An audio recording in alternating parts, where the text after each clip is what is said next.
So a few weeks ago, I bit the bullet and I bought a set of Magura Trail Sport disc brakes for my aging but much loved specialized Epic Comp mountain bike. The stock Avid Elixir SL brakes just weren't cutting it, and I felt like it was time to upgrade. There's a dog barking outside right now.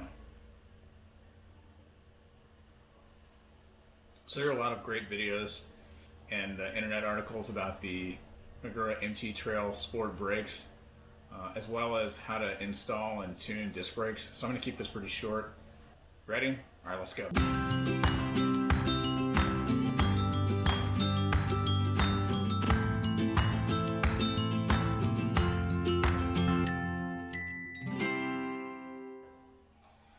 So just for the sake of transparency, this video is 5 minutes, not the install. The install actually took me about 3 hours, but that included a pretty considerable amount of time with me just kind of fiddling with trying to get the alignment perfectly right.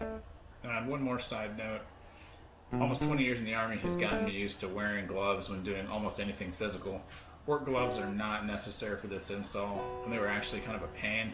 But it was about 27 degrees in the garage when I started, and my fingers went numb while cleaning up my work area before getting started.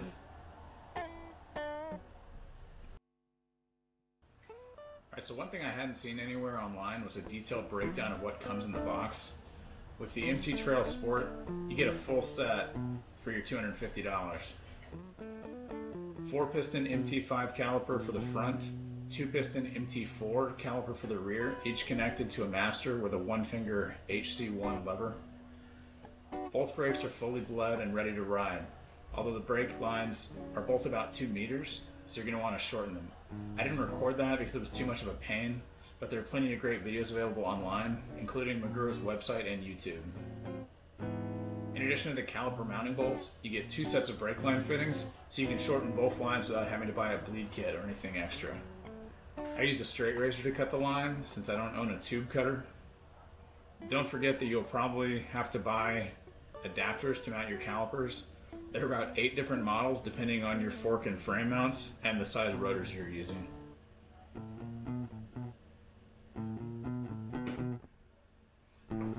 Installing the levers was pretty straightforward with a couple caveats. The levers can be mounted on either side.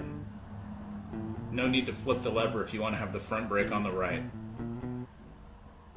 Second, they say that when torqued to 4 Newton meters, you should be able to move the lever by hand, which allows it to move rather than break off in a crash. I couldn't move the levers when torqued to spec, so I loosened them slightly.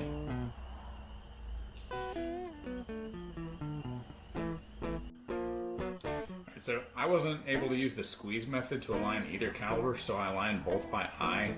There's too much friction between the caliper and the mounting hardware for the caliper to center itself when squeezing the lever.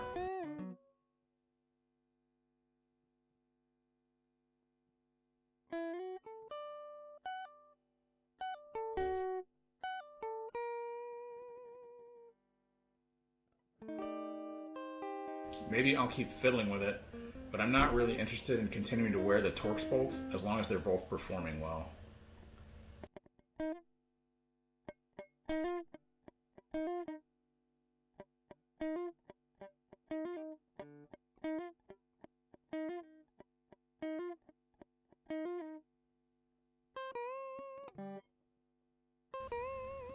I'll close out with a high-speed view of the rotor install for anyone interested.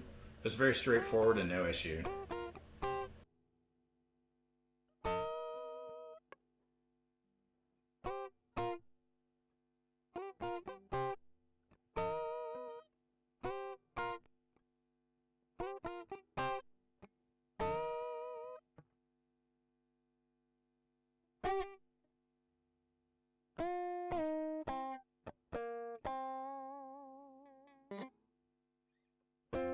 So thanks for watching this. If it's been of any use to you, please like and subscribe. Leave a comment below if you have any experience with Magura disc brakes or any advice in dialing them in. I'll be posting a follow-up of my first test ride shortly.